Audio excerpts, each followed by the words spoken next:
Hebreus capítulo 5. Cada grande sacerdote é escolhido entre os homens e nomeados para servir a Deus em favor do povo, apresentando a Deus ofertas e sacrifícios pelos pecados.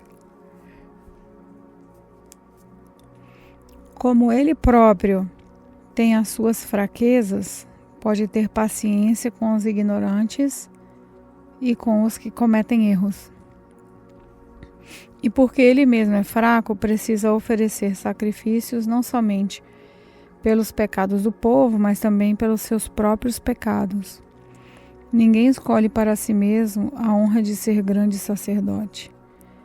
É somente pela vontade de Deus que um homem é chamado para ser grande sacerdote, como aconteceu com Arão.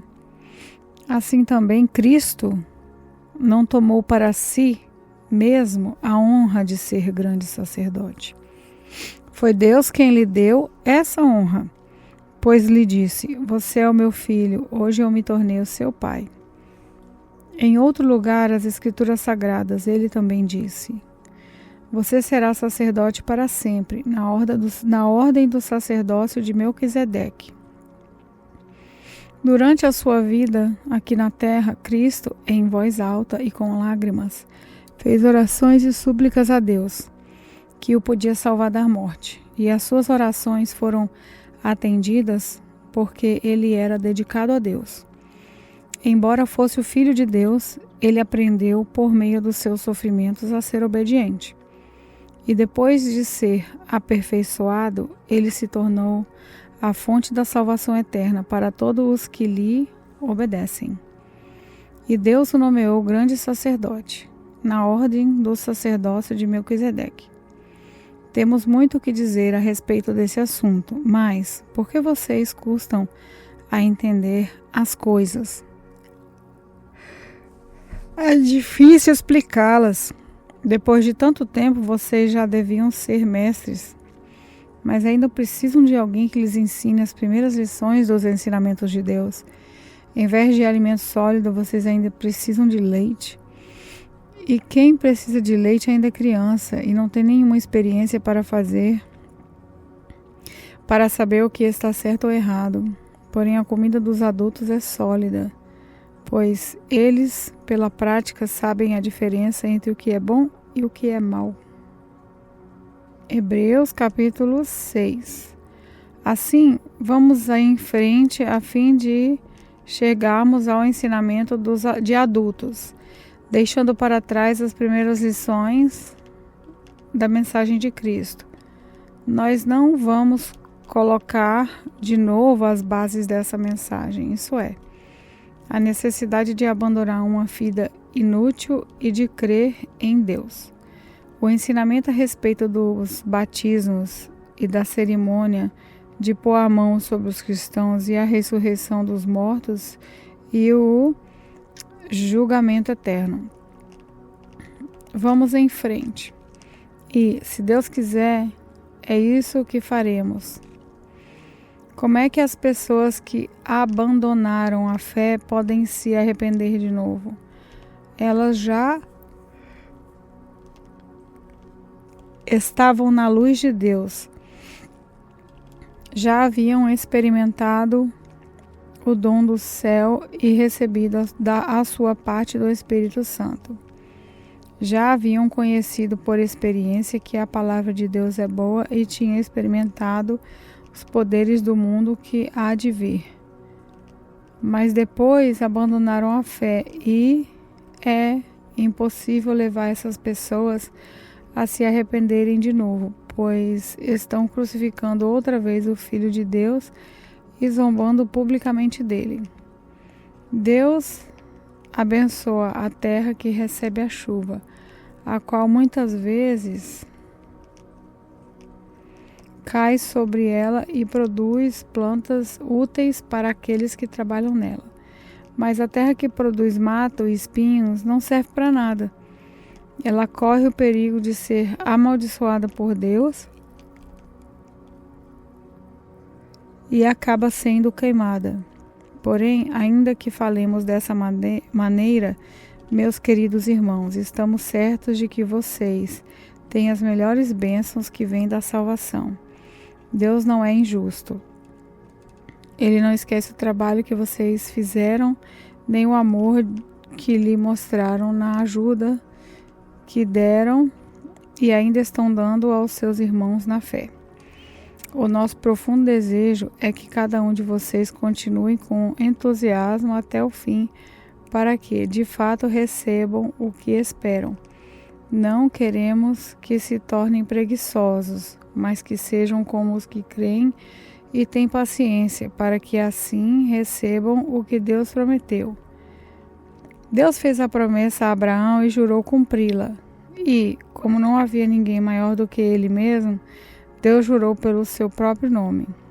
Ele disse a Abraão: eu prometo que abençoarei você ricamente e lhe darei muitos descendentes. Abraão teve paciência e por isso recebeu o que Deus havia prometido. Quando alguém jura, usa o nome de uma pessoa que é maior do que ele, e o juramento acaba com qualquer discussão. Deus quis deixar bem claro aos que iam receber o que havia prometido que jamais mudaria a sua decisão. Por isso, junto com a promessa, fez o juramento. Portanto, há duas coisas que não podem ser mudadas. E a respeito delas, Deus não pode mentir. E assim nós que encontramos segurança nele, nos sentimos muito encorajados a nos manter firmes na esperança que nos foi dada. Essa esperança mantém segura e firme a nossa vida. Assim como a âncora mantém seguro o barco, ela passa pela cortina do tempo do céu e entra no lugar santíssimo celestial.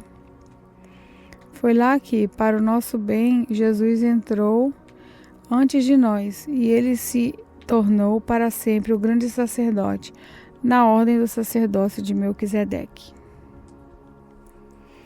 Hebreus capítulo 7.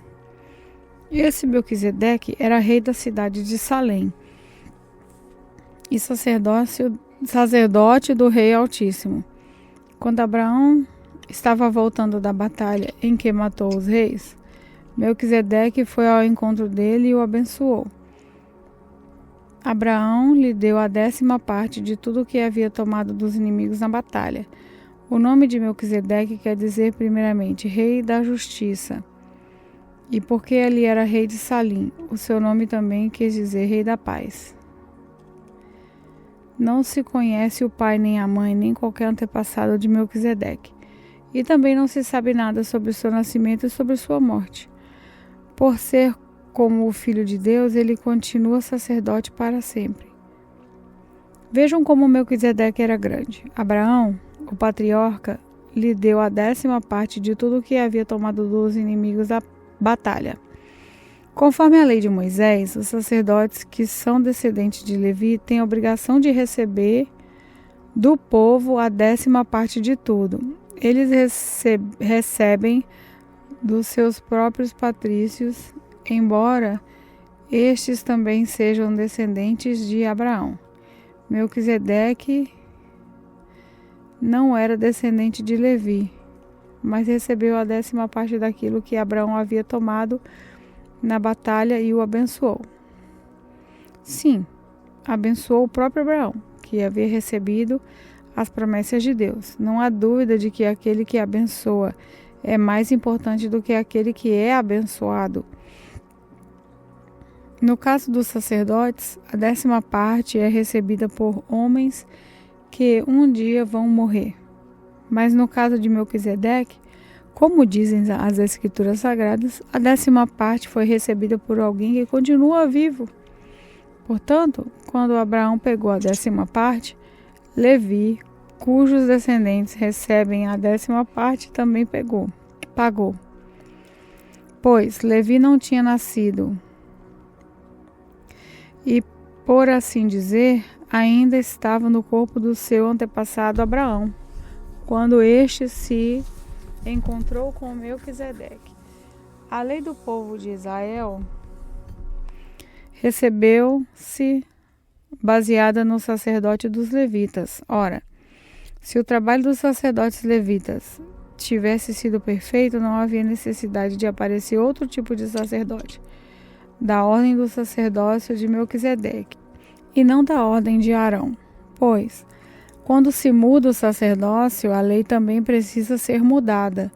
E o nosso Senhor Jesus, a respeito de quem são ditas essas coisas, pertencia a outra tribo, e nenhum membro dessa tribo jamais serviu como sacerdote.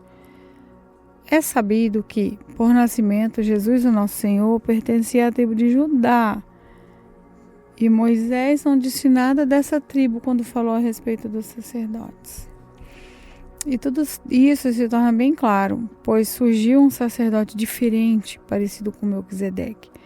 Ele não foi feito sacerdote pela lei ou regras humanas, porém se tornou sacerdote por meio do poder de uma vida que não tem fim. Porque as Escrituras Sagradas dizem: você será sacerdote para sempre, na ordem do sacerdote Melquisedeque. Assim, a regra antiga foi anulada porque era fraca e inútil, pois a lei não podia aperfeiçoar nada. Mas agora Deus nos deu uma esperança melhor, por meio da qual chegamos perto dele. Além disso, há o juramento de Deus. Não houve juramento quando os outros sacerdotes tornaram sacerdotes. Porém, houve juramento quando Jesus se tornou sacerdote, pois Deus disse: o Senhor jurou que não voltará atrás. Ele disse: você será sacerdote para sempre.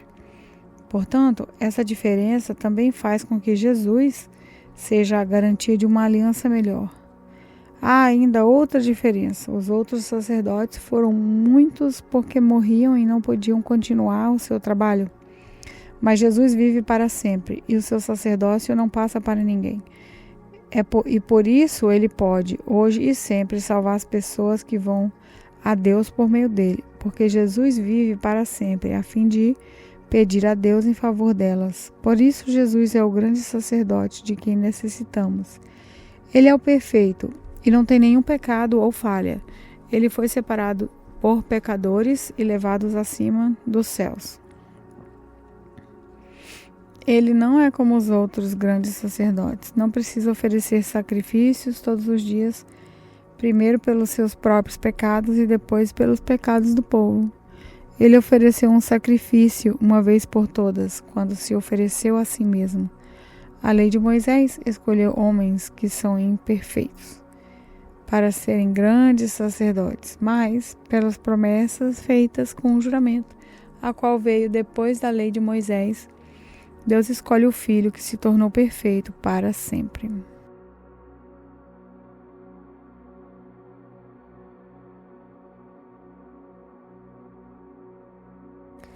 Paz do Senhor, quem fala é a irmã Emily. Vamos fazer uma pequena oração para fecharmos a leitura de hoje.